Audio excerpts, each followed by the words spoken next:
कभी ये सोचा है कि एक ऐसा समुदाय जो दुनिया की आबादी का बहुत बहुत छोटा सा हिस्सा है, उसने इतिहास पर इतना गहरा असर कैसे डाला? आज हम यहूदी लोगों के 4000 साल लंबे सफर को समझने की कोशिश करेंगे। एक ऐसी कहानी जिसमें बेहिसाब दर्द भी है और हैरान कर देने वाली कामयाबियां भी। और इस कहानी को समझने के लिए हमें एक बहुत मुश्किल सवाल से शुरू करना होगा। वो सवाल ये है कि आखिर क्यों यहूदी लोगों को इतिहास में लगातार इतने जुल्म का सामना करना पड़ा है। कुछ पुरानी धारणाओं में तो इसे एक श्राप तक का नाम दिया गया है।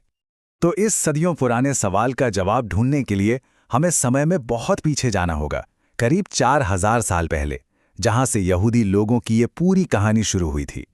देखिए, यहूदी धर्म की जड़ें जुड़ी हैं पैगंबर इब्राहिम से। उन्हें यहूदी, ईसाई और इस्लाम, इन तीनों ही बड़े इब्राहिमी धर्मों का पितामह माना जाता है। फिर उनके पोते हुए याकूब, जिन्हें इज़राइल नाम मिला, और यही नाम आगे चलकर एक पूरे राष्ट्र का नाम बना। और फिर करीब 1000 ईसा पूर्व राजा सोलोमन ने यरूशलेम में पहला पवित्र मंदिर बनवाया, जिसने इस शहर को यहूदी धर्म का सबसे बड़ा केंद्र बना दिया। अब यहाँ एक दिलचस्प बात है, यरूशलेम सिर्फ यहूदियों के लिए ही पवित्र नहीं है, ईसाइयों के लिए भी ये बेहद पवित्र है, क्योंकि यहीं ईसा मसीह को सूली पर चढ़ाया गया था। और मुसलमानों का भी मानना है कि पैगंबर मोहम्मद यहीं से जन्नत के सफर पर गए थे। तो फिर सवाल ये उठता है कि एक ऐसा शहर जो तीन धर्मों के लिए इतना पवित्र है, वो संघर्ष का इतना बड़ा केंद्र कैसे बन गया? इसका जवाब छिपा है कुछ बुनियादी धार्मिक असहमतियों में, जो दुनिया के दूसरे बड़े इब्राहिमी धर्मों के साथ हैं। यहाँ दो सबसे बड़े मतभेद हैं। पहला तो ये कि यहूदी ये नहीं मानते कि ईसा उनके मसीहा थे, और यही बात उन्हें ईसाई धर्म से अलग करती है। और दूसरा, उनका ये मानना है कि आखिरी मसीहा ने अभी तक जन्म नहीं लिया है, जबकि इस्लाम में मोहम्मद को आखिरी पैगंबर माना जाता है। तो यहाँ भी एक बड़ा वैचारिक अंतर है। और यही जो धार्मिक मतभेद थे, स्रोत सामग्री के मुताबिक यही वो प्राथमिक कारण बने जिसकी वजह से उन्हें सदियों तक दुश्मनी और नफरत का सामना करना पड़ा। ये एक ऐसा मोड़ था जिसने इतिहास की धारा ही बदल कर रख दी। तो चलिए अब देखते हैं कि इन ऐतिहासिक संघर्षों का नतीजा कितना भयानक हुआ और कैसे ये सदियों तक चलने वाले जुल्म के एक लंबे सिलसिले में बदल गया। ये समय रेखा उत्पीड़न की एक दिल दहला देने वाली कहानी है।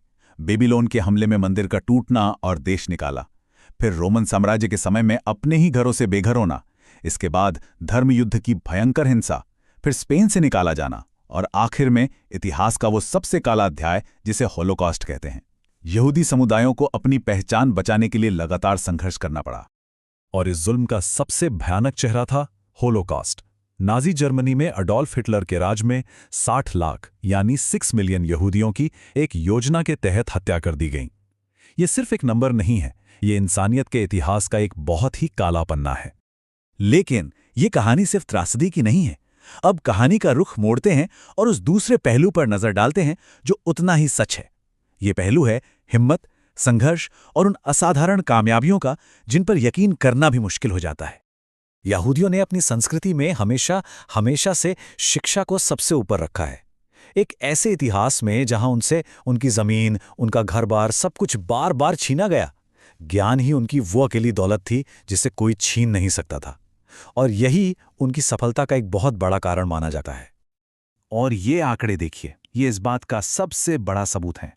दुनिया की कुल आबादी का सिर्फ 0.2%।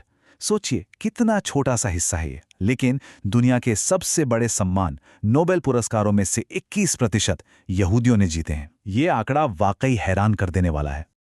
अल्बर्ट आइंस्टाइन तो सबसे बड़ा उदाहरण है ही, लेकिन उनके अलावा भी विज्ञान, दवा, कला, हर क्षेत्र में अनगिनत यहूदी विचारक और कलाकार हुए हैं जिन्होंने आज की दुनिया को बनाने में बहुत बड़ा योगदान दिया है। तो हिम्मत और ज्ञान की इस असाधारण विरासत ने आज की दुनिया को कैसे शेप दिया? चलिए देखते हैं कि कैसे इसने 20वीं सदी की सबसे बड़ी घटनाओं में से एक यानी आधुनिक इज़राइल राष्ट्र के जन्म की नींव रखी। होलोकॉस्ट की उस भयानक त्रासदी के बाद एक अलग यहूदी देश की मांग और भी जोर पकड़ गई। पहले विश्व युद्ध के बाद ब्रिटेन ने एक सुरक्षित मातृभूमि का वादा किया था, और उसी के आधार पर 1948 में इज़राइल की स्थापना हुई। हालांकि बनने के दिन से ही ये संघर्ष का केंद्र रहा है, लेकिन आज इज़राइल दुनिया के सबसे विकसित और शक्तिशाली देशों में से एक है। तो इस पूरी चर्चा को हम एक जवाब पर नहीं बल्कि एक आखिरी सोचने पर मजबूर कर देने वाले सवाल पर खत्म करते हैं। ये सवाल यहूदी इतिहास के सबसे बड़े विरोधाभास को सामने लाता है कि एक ऐसा समुदाय जिसे इतनी पीड़ा, इतने दुख ने परिभाषित किया, वही समुदाय इतनी बड़ी बड़ी उपलब्धियों से कैसे परिभाषित हुआ। ये इस अविश्वसनीय कहानी पर सोचने के लिए एक बहुत जरूरी सवाल है।